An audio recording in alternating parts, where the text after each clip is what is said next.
We're so excited because we are joined today with voice alchemist and author Stewart Pearce. And Sarah can tell you guys a little bit about Stewart and what he's up to and all the incredible things he's doing to really awaken consciousness in this world. Absolutely, yeah. So, as he said, voice alchemist. He's also an author, legendary master of voice, and angelic emissary of over 30 years. Stuart Pearce was the head of voice at the Webber Douglas Academy, London. He helped pioneer Shakespeare's Globe Theatre and has coached luminaries such as Eddie Redmayne, Matthew Good, Hugh Bonneville, Mark Rylance, Margaret Thatcher, Mo Molman, Benazir Bhutto, Diana, Princess of Wales, Marianne Williamson, and the London 2012 Olympic bid. That's just to name a few. Some really, really big names on that list as well. So we're excited because today's conversation with Stuart is all about unlocking your signature frequency to communicate your soul's truth. And when we were creating this masterclass and coming up with the ideas for the different components that needed to be involved and included, this was something that found us. Stuart's work found us, and we were like, oh, well, this is destiny. So, Stuart, thank you so much for joining our masterclass. Oh, it's such a pleasure. What an honor to be here and have this wonderful conversation. You're both so beautiful. So it's just an absolute joy. Well, Oh, thank you. We off the air, we've been talking for a good 25 minutes already, and I feel like our conversation could just flow every which way. And we're going to try our best to keep this as concise and concise and consolidated. potent as possible. But there will be a follow up on the podcast. So, all of those of you that are following the Soul and Wonder podcast will be probably joined for another Yeah. wonderful conversation later on. But to get into it, I guess we can start out by, asking you, what do you mean when you say that we each have a signature note and frequency? What does that mean, and how can you distill that and break that down? So, esoterically, metaphysically, there's a very ancient belief within Kabbalah, and particularly within a rabbinical text within Kabbalah, that when the new soul incarnates, it's that the sound of the being moves on throughout the cosmos forever. Because we know that the very first thing that we do, if we are physically able, is to, as we shoot out our mother's birth canals, is to go,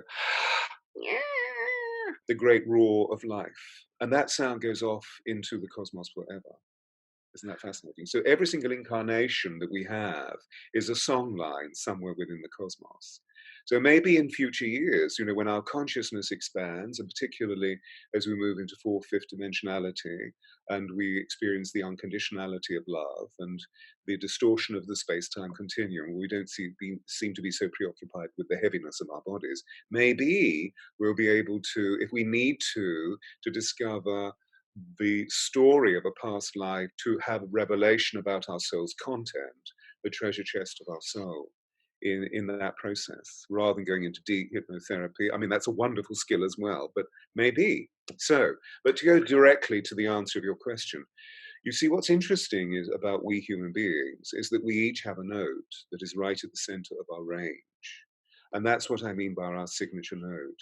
And it is as significant as the iris, as our DNA blueprint, or as our fingertip, that it is actually a bio identity check process, which of course is being used more and more and more in relation to the great transmission and development of AI, of artificial intelligence, used more and more and more, particularly as we need database security.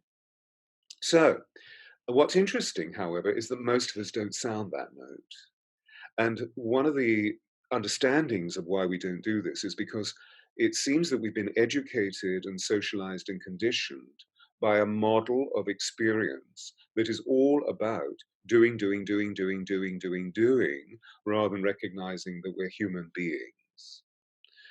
And that what tends to happen when we work purely through the doing, is that we work through the doing center. If we see that the upper body, which is why I'm doing this with my hands, is the doing center, the middle of our body is the moving center, and the bottom of our body, meaning our feet, is the grounding center. That what most of us are doing all the time is working on becoming very accomplished doers, because this is the way that the educational model in the West has functioned over the last 200, 250 years. But specifically, since the beginning of the 20th century, it's awakened its force. And of course, now, as we know, everybody is really here the much of the time, and there's no real experience of the sound in the body. But as soon as we go back into the middle of our range, as soon as we go back into, I believe that this is an accurate experience of my note, that we move into the middle of the spine. So, for example, if you see my range, as it were, on a horizontal plane, rather like a piano, we know the most important thing about the piano is that it has a middle, which is called the middle C, and that divides the treble from the bass. So if I relate that to my speaking, if I play with the right hand and the right hand alone, you get a lot of treble. But as a result, if I carry on talking to you like this, it sounds as though my voice has taken on a shouting tone, a one that is very cerebral. In a period of time, you're going to get a little bit exhausted by listening to me. I can go into a little bit more New York City, something like that, which is a little bit more nasal. And so suddenly I've lost my gravitas. I've lost that sort of cool air, that cool being. I'm going to stop doing it. If I go back into here, you can hear there's a great difference. But that's up here in the treble. If I go right down into the bass, if I carry on talking to you like this, you're either going to fall asleep or you're very, very concerned about my mental state. So this is obviously, not necessarily appropriate to do. But if I play with both hands, you can hear that I go right into the middle of my range. I go into my note. So how do I find that? We'll take the horizontal and make it vertical and just put it into your spine. And of course, immediately we see, oh, my heart is the center of my body, the upper solar plexus heart area. One,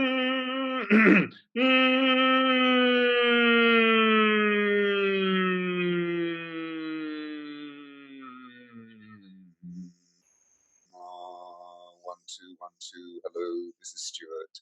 It's wonderful to meet you. So here I am in my heart. So there we have it on a physiological level. But then if we relate that to metaphysics, if words arise from the heart, they enter the heart. If words arise from the tongue alone, they don't pass beyond the ears. I quote Rumi.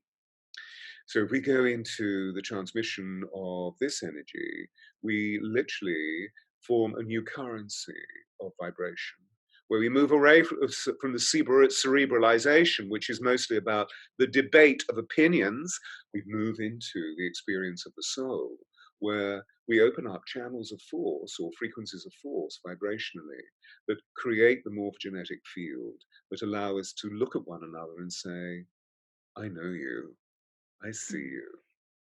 And of course, it's because we've been embarked on the spiritual, the essence of our spiritual responsibility as spiritual beings having a human experience. We know that one of the key things that we're looking for is heart opening in those whom we meet, so that we meet through the empathy of our beings.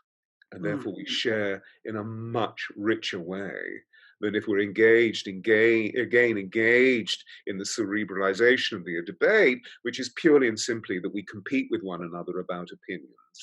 So we keep notching up, oh, I won, rather than actually, no, what we're doing is we're co-creating. I have a few things that came up, but if you want No, to. go ahead. Go ahead. Follow your excitement. So, two things came up for me there when you were speaking. One was that our frequency and our signature note can be and are, especially in the West, influenced by the what society has taught us and how we should be and all of the boxes we've been put in. So we are influenced by that. But then to second part that when we step into this signature note and we actually do find that frequency, we become magnetic beings where we then are influencing on such a grander scale because we sit in that heart center. So is that a fair summary? Okay. Yeah. So it's really the magnetic voice is at the core of what I have created over the years. And primarily because I was an actor who then trained actors, it was primarily for the actor, because at the core of the great actor's work is a truth of feeling statement. Mm, So when you're playing those huge emotions, that it's a question of, well, how can I be really truthful about this? How can I allow this august, magnificent being that the character is to be within me? And so actors get very used to literally being, not acting, doing, but being, which is an irony in itself, because acting means action, means doing. But the last thing that an actor must do is to do. Otherwise, they become sentimental and mawkish about the grand symphonies of emotional experience that go through within drama. Hmm. Because it's all based on conflict, isn't it? So mm, we have two opposing forces that are arguing, which creates the drama that then can lead, as we know, to catharsis, because there's resolution, resurrection, and agreement at the end, even if it is just simply the diplomatic nature of, I agree to disagree with Hmm. mm, Hmm. I'm really hearing like keywords when you're speaking, like vulnerability and authenticity, mm, and you even use the word empathy. And who would have thought that it is so incredibly multi-layered, talking about something that seems so simple, our signature core frequency, our signature tone. But clearly there's many layers to it, and some of our viewers might be listening or watching, and they might wonder, well, how do I even go about finding my true voice? Is it something that we can reawaken to, that perhaps we've forgotten just because of the social constructs, as Chris and you were talking about earlier? Or what does that even look like? you. It's a wonderful question. What it looks like is paradise. So, what I recommend is that if anybody wakes to this and thinks, "Wow, this is really interesting," is just to tune into the nature of where we met, for example, through the books that I've written. I have the Alchemy of Voice right here, which is really my first book, and this is a supreme dyslexic who's also a synesthete. So as a child, my journey was not as clear as it is now. I mean, actually, that's not true. That's inaccurate. I had a very clear journey. It's just that the rest of the world, in relation to me, did not think it was clear because I was living a multidimensional experience. And I thought everybody saw what I was seeing. So I was seeing angels, I was seeing fairies, I was seeing dead people. I was in communing with spirit. And the way that I was brought up was bizarre and extraordinary and privileged. But my dad worked for the British royal family, so I was brought up in royal palaces, and they're very old. So there are a lot of voices, a lot of people walking around who are, significant contributors to the effect of the cultivation of our societies, and of course, particularly in Europe. So I was seeing a lot of dead people, talked about what I was seeing, and soon discovered that nobody else was seeing what I was seeing. So I shut up and I stopped speaking because there was a day I was taken to a psychiatric unit because I would experience reverie of awe where I was just for hours, and of course they couldn't see what I was seeing, so they thought that I was crazy. So I decided the easiest thing to do is to play possum, is to lay low. So I shut up. My brother spoke for me for about 2 years, so I became, a self-willed mute. Well, that gave me the most extraordinary experience of stillness and listening. So I really saw into the power of word and how when we eat words, when we sculpt with sound, that it affects the entire physiology of the people that we're speaking to. Because you see, as a synesthete, when people were summoning love, what I was seeing are waves of energy because sound is frequency, is wave. And I was seeing the most beautiful pinks and blues and yellows, mostly pastel. But I was also surrounded by a lot of anger. And I was born, obviously, I was born at the end of the Second World War. So people were in trauma. I mean, war had ceased, but people were really in trauma. And My dad was a war hero and a very frightened man who hid behind a huge ego. So he just thought, what have I created in this boy? You know, this feminine, creative, unusual child. And so I would see I would see his anger. And that was terrifying because the anger would break force, break ether, and it would come towards me like shattered glass. So I would do this, I was so terrified. So I guess you could say that I was borderline Asperger's. Now, of course, I've managed that, and I'm no longer living the multiplicitousness of what that was all about. So I began to see through all of those challenges what the world was really all about, in terms of what we've already referred to in a simplistic way, that it's about socializing and cultivating and educating people so that they lose their wonder, so they lose the awe, so that they lose spirit. That we tend to at home, which is the acknowledgement of the spiritual toolkit, that there is goodness within us and there is sharing within us and there is love, is not experienced in public.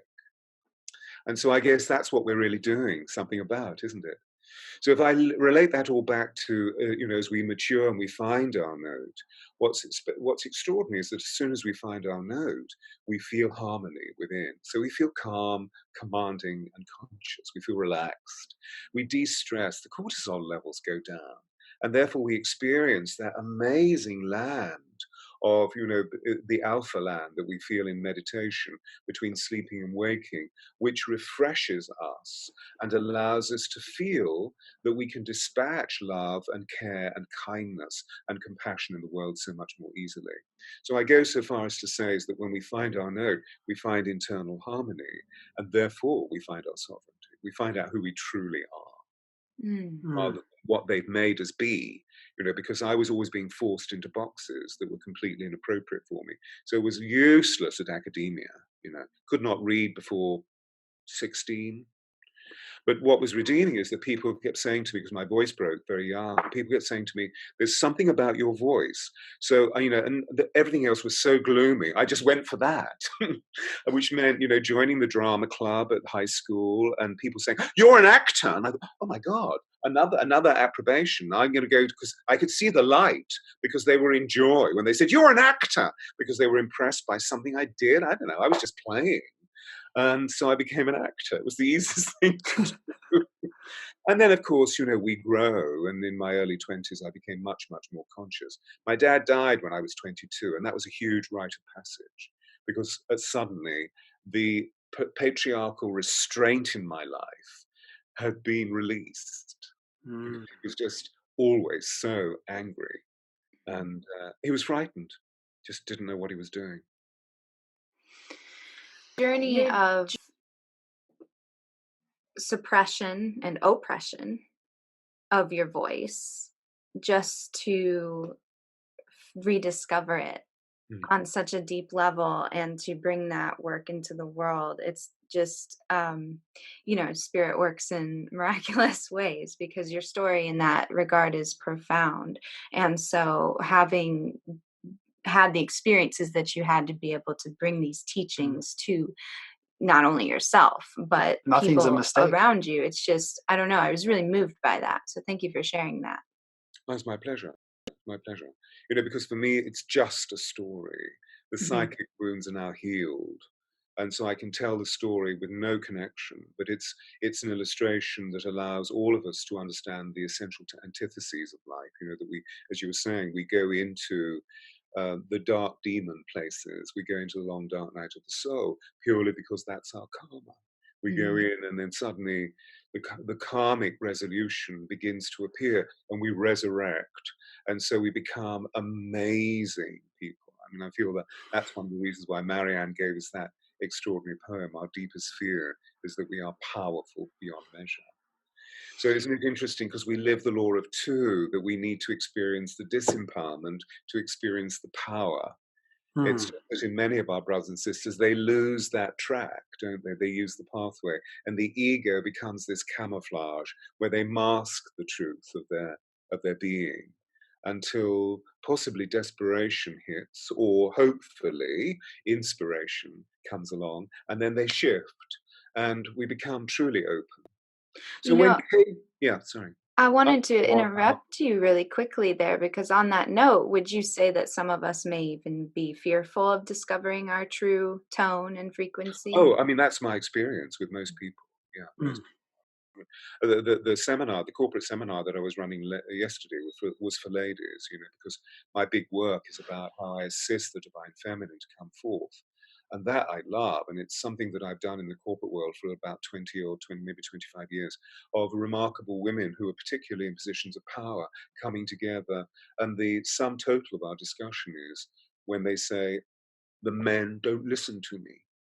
And there they are experiencing the frustration, even though they're high ranking executives, where they're using certain vocal energies that are dispelling the man rather than magnetically drawing them in. So we Mm. look into, and you know what a group of women are like when they get together. The honesty is absolutely amazing. So we get all of the shit out, and then it's my opportunity, my privilege rather, to look at all that they are discussing and sharing, and then picking out the themes from the stories about, yes, but don't you see, you're giving your power away, but don't you see the consciousness is a screen, it's not happening to you, it's responding to you. So what you're doing unconsciously is to emit certain energies. Now what we're going to do is to become conscious of that, so that we can move you into the real weight of your sovereignty. Because what's interesting about we human beings, we can try it with our children or indeed our pets. If you say to a dog, no, then it carries on doing it. But if you say, no, don't do it, the dog goes, "Yeah." And so there's something about the weight of our voices that always communicates authority. Mm. It's the gravitas that we're all looking for. It's that experience that we know in our journey as spiritual beings of being grounded. Because so often, when we are awakening to our spirit, there's the Kundalini awakening or the pure spiritual ecstasy, and we get on these highs, and then, of course, we crash because we can't support the adrenal rush that's going on. And then often, we get sick or whatever. And of course, we go to a therapist or a practitioner or to our shrink or whomever we go to, a healer, and they say, you must get grounded. We say, oh, right, yeah, I must get grounded. What? Okay, well, if we practice sonic meditation, where we're literally aligning with our note or going further into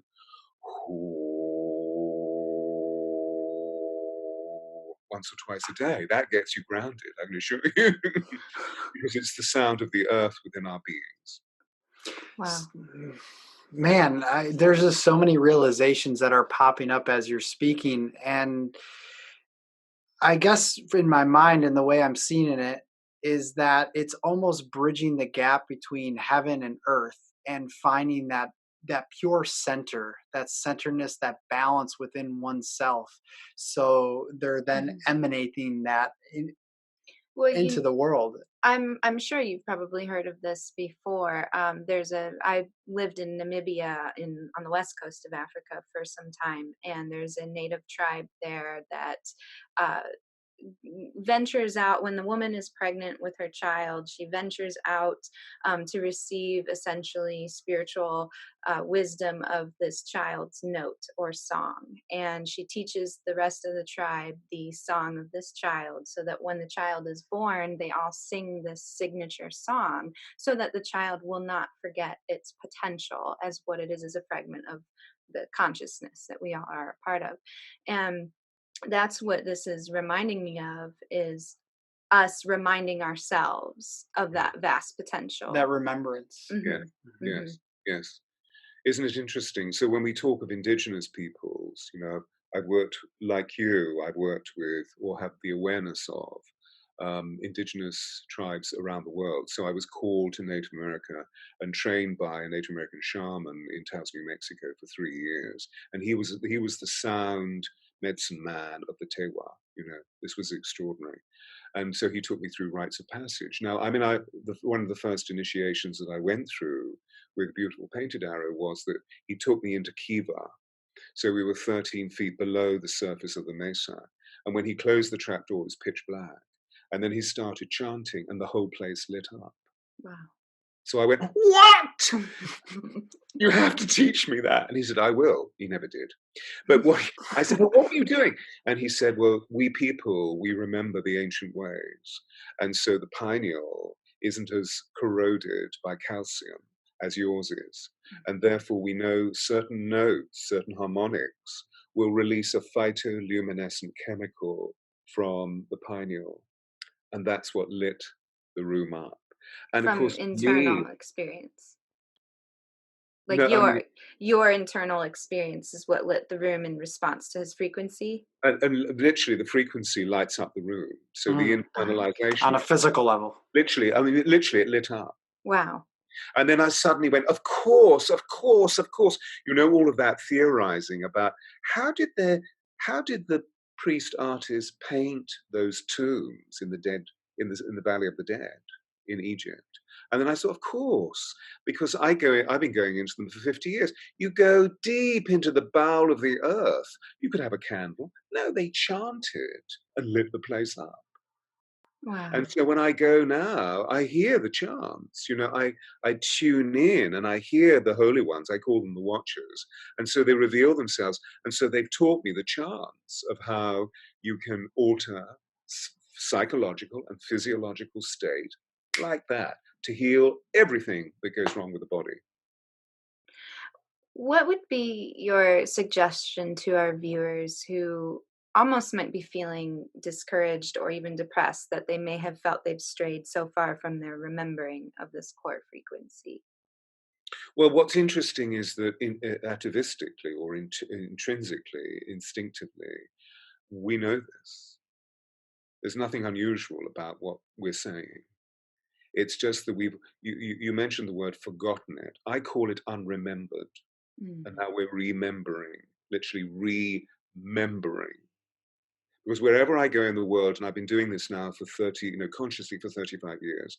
And of course, I had the platform of theatre. So at Shakespeare's Globe, I would masterclass about the project all over the world. And people, hundreds of people would come and I would talk for 3 hours and take them through an organic experience of breathing and finding their note.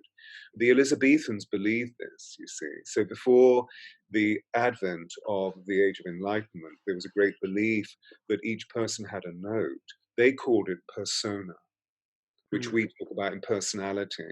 But the word persona means in Latin through sound. So our soul is conveyed through sound. So they worked on the gravity of their beings. So much so that we know there was this effulgence of the spoken word during Elizabeth's reign, during Elizabeth I's reign, the Golden Age, just as it had been as a sort of recreation of what had taken place in early Renaissance times. So there was this fundamental belief, so much so that a Lord Mayor of London in 1597 said, all speech is decorated silence. But of course, today we're dismayed by noise, and it's the noise of the machines or it's the noise of this. So what's wonderful is we get away from that in Egypt, and you meet people who, when you look at them, they go right into you. There's no that stuff that goes on, which we generally speaking call the neuroses, because it's about me not being able to look at you because you're looking at me. And if you do look at you, I get embarrassed. And so guilt, denial, and shame come up. And then we start to disagree with one another, blah, blah, blah, blah, blah. I'm generalizing, you know what I mean? Whereas if we can actually just go back into the vital aspect of our spiritual toolkit, that we all have this. So there's nothing, it may seem it's quite magical to find it, but actually for me it's very ordinary. But then I guess the experience of finding it, which is a purely sensual, sensorial, physiological process, it's, we're using words to define thoughts, but actually it's an experience. Often people say to me, well, when I found my note, what's it going to feel like? Which sometimes dumbfounds. So over the years, I've developed a number of things to say. And one of the key things I say is, what was it like the first time you fell in love? Hmm. And we don't need to think it, do we? Because we just Mhm. know. So finding our note, we just know. We just know. We just know. And it's so joyous that what we want to do is keep repeating the experience because it feels so powerful. It feels so harmonic.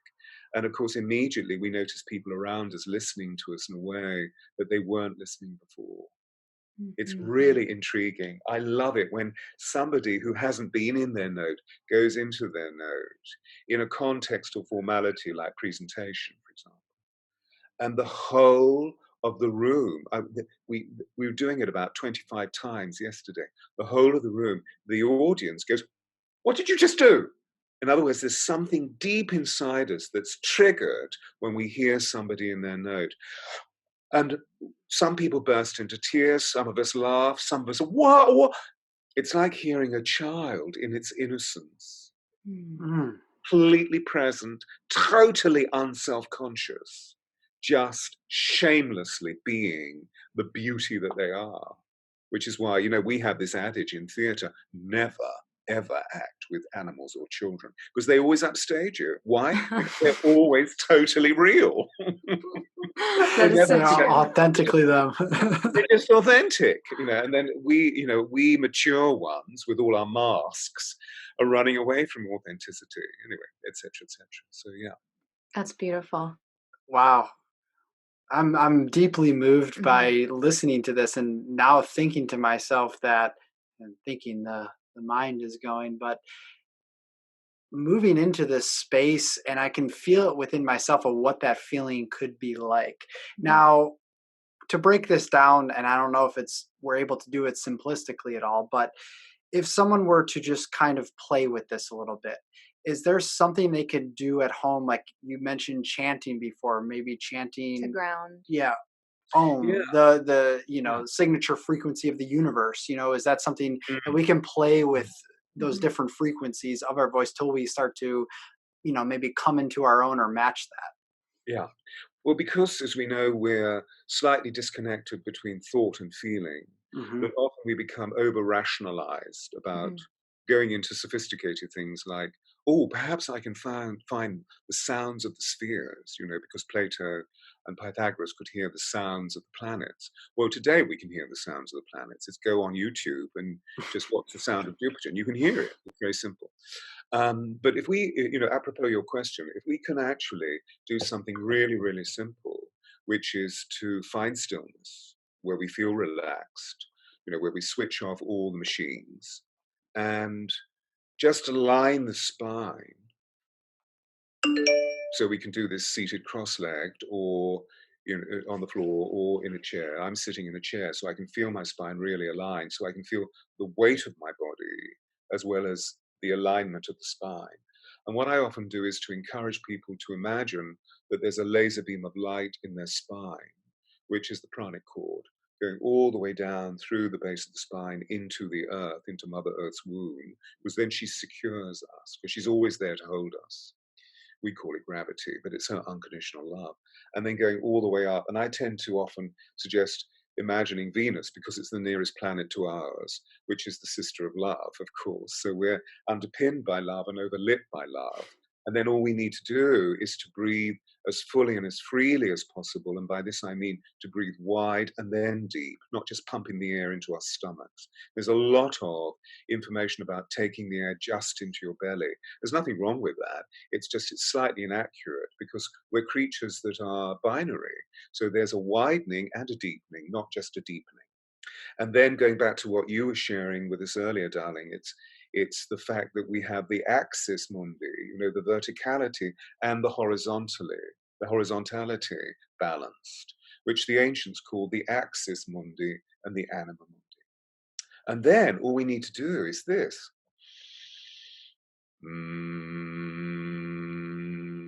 Through our hearts. So if I just shift screen, what I'm doing is I'm just focusing as though I've got lips in my heart chakra.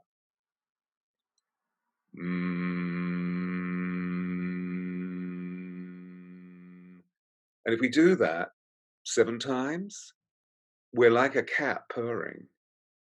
And cats purr to heal, to knit bones together when they're broken. So we're Mhm. literally reharmonizing all of our organs within. And then all we need to do after that experience is to go, most people say, oh my God, it feels so amazing. It feels so amazing. Okay, now just simply focus your sound through hi. my name is Stewart. And people, oh my God, that was amazing. Because we're used to going, hi, my name is, rather than, Yeah. hi, my name is Stewart. Now, if we want, that's simple. If you want to, you can open the experience from a hum into ah. It's just then we open into a vowel, which means that we're feeling the experience on the outside of us as well as on the inside. And that can dismay people because, again, we were talking about feeling our personal power.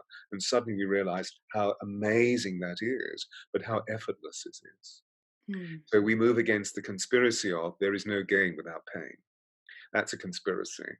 It just means all we do is strive, strive, strive. And of course, as we know, we never thrive. We just strive, strive, strive. It's the function of the doing, doing, doing, doing, doing, doing. And so, on Monday, working with 4 28, 29-year-olds, amazing millennials who are there leading in the corporate world. Yeah. But also, one has adrenal burnout, the other has a duodenal ulcer, the other one is on verge of a cardiac arrest, and the other one has major adrenal problems, major liver Wow. problems rather. Just simply because they're doing, doing, doing, striving, striving. So from the hum, we can go into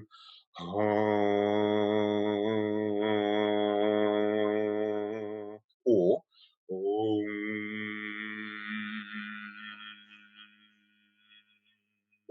and that's when the universe talks back. We can feel the sacred sound of the Om, the calling God of God, vibrating there. It's that simple. It's really, really simple. And I have a and feeling there's gonna be a lot of humming and oming tonight. let's light up the house, baby. Our baby boy's gonna be Exactly. like, what? Exactly. And I you mean, with your babe, I always do this on planes. And if I have a baby near me who's, yeah, then I always start, oh. And sometimes if I can't do that because it would bring unfortunate attention to me, I do it internally so they can't hear. The child always stops. The I child actually intuitively did that during a diaper change, like 2 weeks ago. I felt drawn to do that, and I just leaned into him and owned from, like, just this inner well of my being, and he quieted. It comforted him. I'm just wanted to share that. Well, eh, Stuart, I yeah, know that we're on a time we, limit, yeah, we're going to have and to complete, I'm afraid.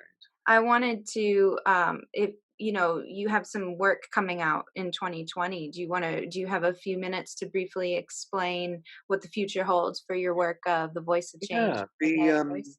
well, thank you. The project is called The Voice of Change. So I'm assisting a number of thought keepers and change makers in the world to really associate the energy of what the new currency is, which is evidently the experience of the heart, the experience of inclusivity, the experience of compassion.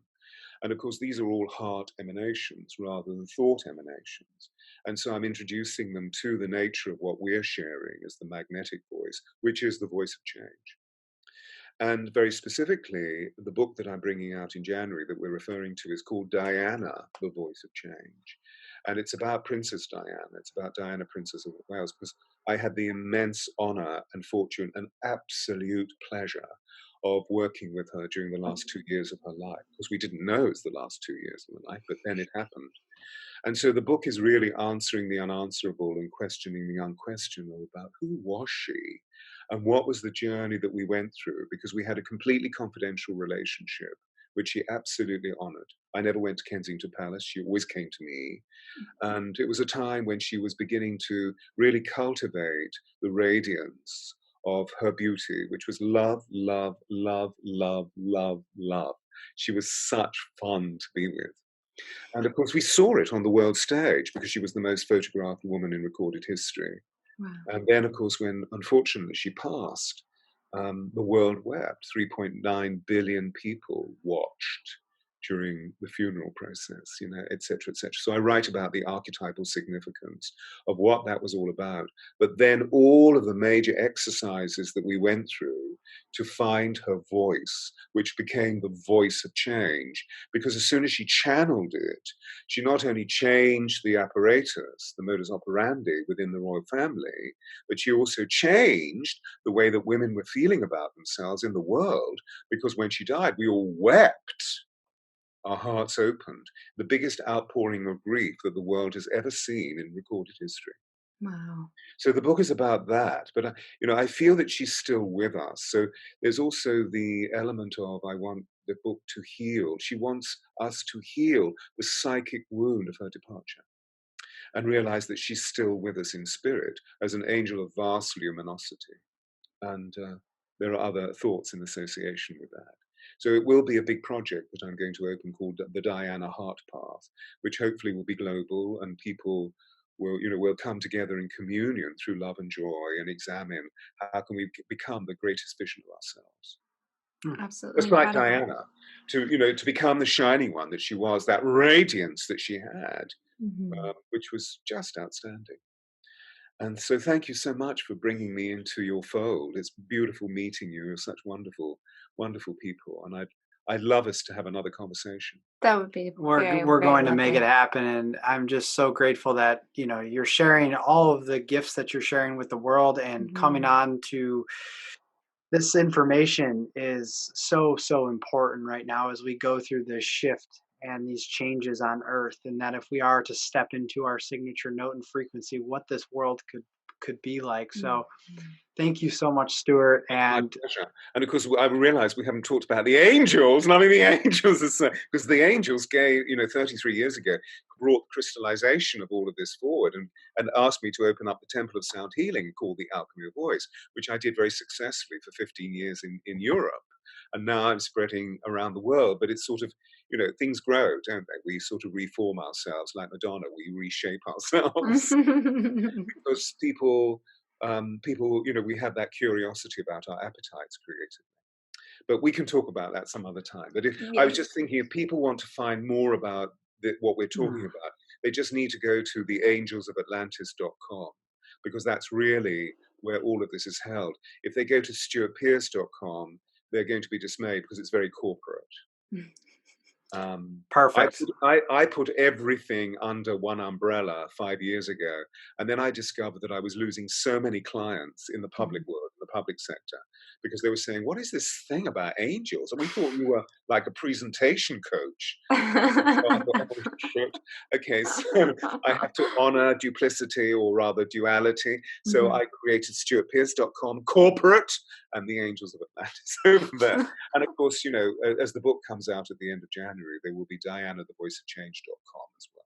Wonderful, Wonderful. Well, that's wonderful. that's great, and we will dive deeper on the podcast. And this is a good, actually, ending point because it's a nice cliffhanger for what's to come Yep. in the Yeah, conversations yeah. to ensue between us. So much love go with you. And obviously, I won't see you this side of Christmas. So happy Christmas and a happy New Year. And meet up in the new year. And thank you so much for this is gorgeous meeting you. Thank You you. You too. have a Thank beautiful you. end of the year as well. We'll see you Thank you, soon. darling. I'll be in Egypt. Yay! Yay. Much love. Much love.